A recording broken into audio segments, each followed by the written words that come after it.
2016년 11월 3일 미국 사우스캐롤라이나주 우드러프 지역의 컨테이너 안에서 도움을 요청하는 여성의 목소리가 들렸고 보안관들은 서둘러 컨테이너 문의 자물쇠 5개를 끊었습니다. 이런 비유가 적절할지 모르겠지만 뉴스에 보도된 대로 얘기를 해보자면 마치 강아지처럼 목에 사슬이 묶였다가 구조된 여자는 30살의 케일라 브라운. 그녀는 2016년 8월 31일 그녀의 남자친구 찰리 카버와 토드 코랩이 소유한 땅의 덤불을 제거하러 갔다가 실종된 상태였어요. 찰리와 케일라를 찾기 위한 노력은 실종되자마자 시작됐지만 그 퍼즐을 맞추는 데는 몇 달이 걸렸죠. 이 커플이 사라진 지 약 2주 후부터 찰리의 페이스북 계정에 이상한 활동이 감지됩니다. 업로드된 게시물들은 찰리의 가족이나 친구들이 봐도 전혀 찰리가 쓴 게시물이 아닌 것 같았죠. 경찰은 케일라의 페이스북에 접근할 수 있는 수색영장을 발부받았습니다. 거기서 케일라가 찰리에게 보낸 메시지 중 토드 코랩을 언급한 걸 발견했고 마지막 휴대폰 기록도 코랩이 소유한 부동산 근처였어요. 코랩이 소유한 12만 평이 넘는 땅에 울타리가 쳐져 있었는데 경찰들은 영장을 발부받아 그곳을 수색했고 그렇게 컨테이너에 갇힌 케일라를 구조할 수 있었던 거죠. 케일라는 그곳에 2달 동안이나 갇혀 있었습니다. 코랩의 땅을 수색하는 동시에 다른 경찰들은 코랩의 집에 도착했어요. 처음엔 케일라가 발견됐다는 걸 몰랐던 경찰들은 따뜻한 어조로 코랩에게 인사했죠. Hello. How you doing? 하지만 케일라를 발견했다는 전화를 받기 시작하면서 상황이 심각해졌습니다. 코랩은 1971년 플로리다에서 태어났고 그의 부모는 그가 2살 때 이혼했어요. 그의 어머니가 양육권을 얻어 이듬해 다른 남자와 결혼했죠. 하지만 그는 양아버지에게 분노를 표출했고 8년 동안 만나지 못한 친아버지와 함께 살고 싶어 했습니다. 그리고 코랩은 다른 아이들에게 공격적이었고 또 물건을 망가뜨리기 일쑤였죠. 코랩이 9살 때 상담을 받기 시작했는데 굉장히 폭발적이고 성적인 내용에 사로잡혀 있었어요. 비비총으로 개를 쏘고 클로록스 표백제를 사용해 금붕어를 죽이는 등 동물 학대를 하기도 했습니다. 그렇게 코랩은 다른 아이들과 어울리지 못해서 조지아 정신병원에 3개월 넘게 입원했었죠. 결국 코랩이 12살이 됐을 때 어머니와 양아버지가 별거를 시작하면서 친아버지에게 보내졌습니다. 친아버지한테 무기 수집 취미를 물려받았고 폭탄 만드는 방법을 배우게 됐어요. 하지만 아버지가 항상 여자친구와 시간을 보내게 되면서 관계가 악화됐고 코랩은 어머니에게 돌아가고 싶다고 몇 번이나 요청했지만 어머니는 변명만 하면서 코랩 보는 걸 거절했죠. 부모님에게 온전한 사랑을 받지 못한 채 자란 코랩은 15살 때 애리조나주 템피에서 14살의 크리스티 그라나도를 납치합니다. 22구경 리벌버로 그녀를 위협하고 자신의 집으로 데려와 묻고 테이프로 입을 막은 뒤 강간했죠. 그러고 나서 집까지 데려다 줬어요. 만약 이 일을 누군가에게 얘기한다면 가족 전체를 죽이겠다고 협박했습니다.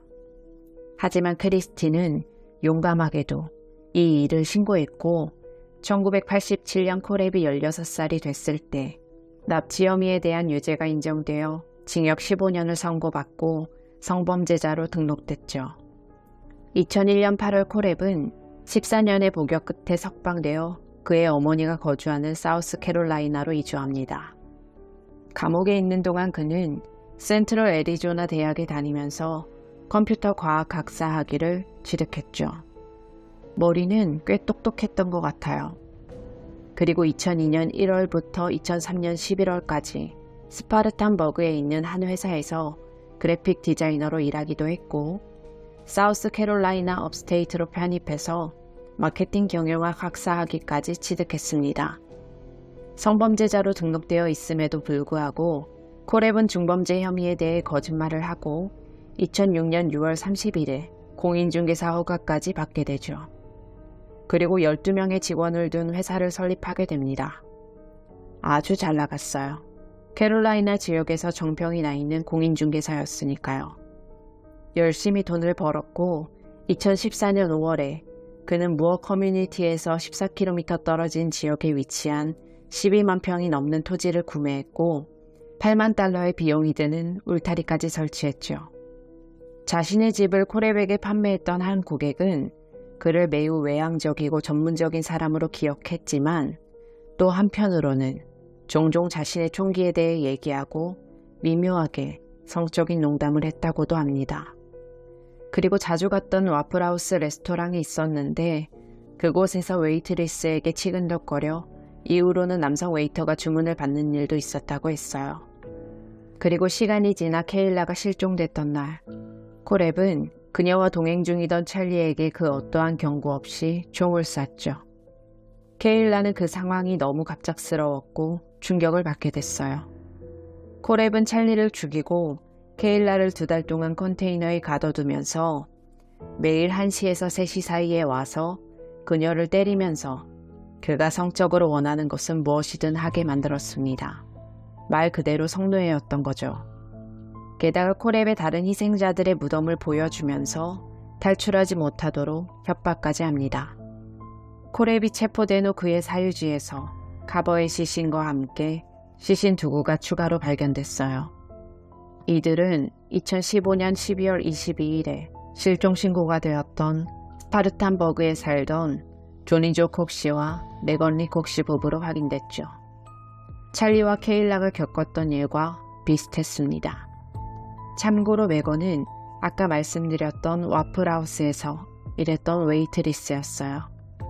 코렙의 말에 따르면 그들은 사유지 청소를 하러 왔다가 남편이었던 조니가 갑자기 칼을 꺼내 위협을 느꼈고 조니를 쐈다고 했죠. 케일라가 구조되기 약 1년 전에 케일라를 묶어놨던 컨테이너에 메건을 묶어놨었다고 했어요. 하지만 일주일 후 통제가 어렵다고 느낀 코렙은 그녀를 죽이는 게 가장 쉬운 방법이라고 느꼈다고 말했습니다. And I drove them to my Landaville Kid Supplies and got down to my building, and that's when Johnny pulled a knife out and You shot. I shot. Okay, and you shot her. Not exactly. I didn't know what to do with it, man. I walked her outside, I put a 40 in the back of her head. What gun did you shoot her with? Same one. That you shot Johnny with? And that's a Glock. And that's the same one you shot Charlie. It's not my favorite gun. It's a handy a gun. handy one. It's very effective. 조니는 머리에 총상을 입어 사망했고 메건은 몸통에 총상을 입어 사망했죠. 케일라를 2달 동안 살려뒀던 건 코렙이 케일라에게 매력을 느꼈기 때문이었어요. 게다가 케일라가 나중에 자신이 발견됐을 때 살아있는 상태로 발견되고 싶은 마음에 침착하게 코렙이 원하는 대로 다 해줬고 또 코렙이 자신에게 매력을 느끼는 마음을 역이용했습니다. 코렙은 케일라에게 나중에 자기가 늙고 병들면 놔주고 돈까지 주겠다고 하면서 케일라와의 미래를 꿈꿨다고 했죠. 코렙이 체포되고 진술을 하던 중 어머니와 대화하게 해주고 어머니에게 자신의 사진을 전달하고 친구 자녀의 대학 기금으로 돈을 이체하는 대가로 또 다른 살인사건을 자백하게 됩니다. 2003년 11월 6일 오토바이 가게에서 4명이 총에 맞아 사망한 일이 있었는데요. Where's your emergency? It's at Silverline Motorsports. Okay, what's the problem? Apparently everybody's been shot up here.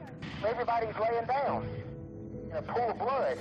사망자는 오토바이 가게 주인 스캇, 서비스 매니저 브라이언, 정비공 크리스, 그리고 스캇의 어머니였던 베벌리였죠. 4명 모두 다발성 총상으로 사망했습니다. 코렙이 이 사건을 자백하기 전까지는 범인을 잡지 못했던 상태였어요. 오토바이 가게 주인 스캇의 아내 말에 따르면 코렙은 가게에 여러 번 방문했던 블랙 컨슈머였죠. 자백을 하면서 4명의 피해자들 모두 이마에 총을 쐈다고 했는데 이 사실은 대중에게는 공개되지 않았던 사실이었습니다. 그리고 코렙은 경찰에게 자백하기 이전에 총격 사건을 저질렀을 때 자신의 어머니한테 솔직하게 얘기한 적이 있었다는 것도 밝혀졌어요. 오토바이 타는 방법을 모른다고 하니까 가게 사람들이 비웃으면서 놀리는 게 화가 나서 다 죽인 거라고 했죠. 이건 콜의 입장의 얘기라 사실 진짜 이유가 뭔지는 알 수 없습니다. 콜의 재산을 수색한 결과 소음기가 장착된 9mm 권총, 반자동 소총 및 알 수 없는 양의 탄약을 포함해 수많은 무기가 발견됐어요. 총기 구입 시 콜의 이름으로 신원조사를 한 기록이 없어 경찰들은 그가 불법적으로 무기를 취득했을 가능성이 있다고 믿고 있습니다.